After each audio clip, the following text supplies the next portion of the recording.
guys, this is Tao with T-Digitech. Today we're going to be talking about the Xbox One Elite controller. It's by far my favorite controller on the market right now, and pretty much ever. I've played a lot of video games in my time, so I like to think I know what I'm talking about, but check for yourself. Should you buy the Xbox One Elite controller? Well, that depends on quite a few things. I don't know exactly what it is, but the Xbox One Elite controller takes the cake for the best designed controller on the market. Its customization is the controller's focal point.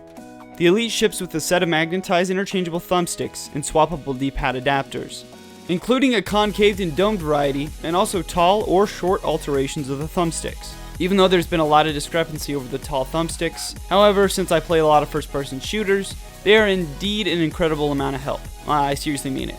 In fact, it's one of the many reasons to buy this controller.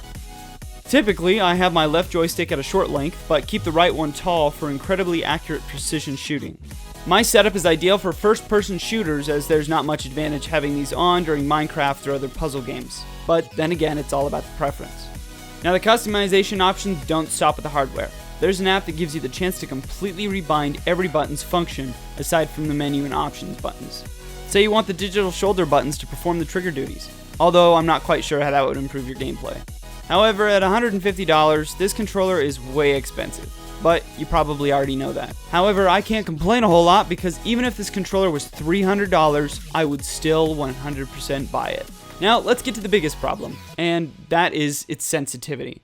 When placing the controller down on a surface, or say a pillow, blanket, or other bulky item, since the trigger buttons are on the back of the controller, which concurrently replace A, B, and X, Y, oftentimes if you've paused the game in the middle of an intense battle, and then place the controller, say, on your leg, the button 90% of the time gets pressed. Your game resumes, your character is killed off, all by the time you've started chewing on that slice of pizza you grabbed and just crammed into your mouth.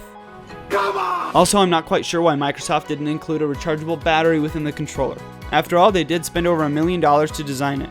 Instead, it takes two AA batteries. It doesn't change my feel about the controller at all, but instead, changing the batteries is just a hassle. I actually got quite a few amount of hours out of this controller with just one single pair of batteries.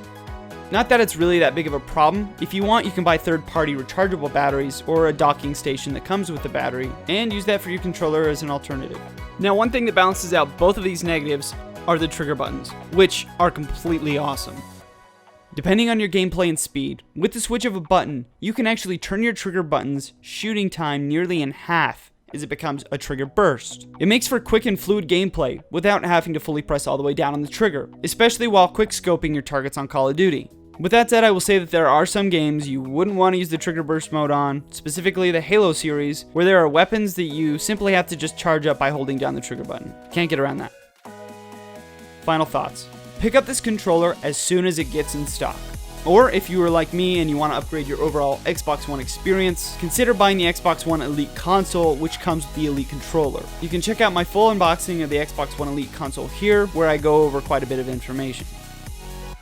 If you are a heavy-duty gamer, pick up this controller. I can't even say that enough. It also helps that, at its core, the Xbox One Elite controller is incredibly comfortable, not to mention stylish, thanks to some slight tweaks to the grips, and its sexy jet black color scheme with its matte finish. I guarantee you will see improved gameplay almost automatically, and be wishing you had this since the release of the console.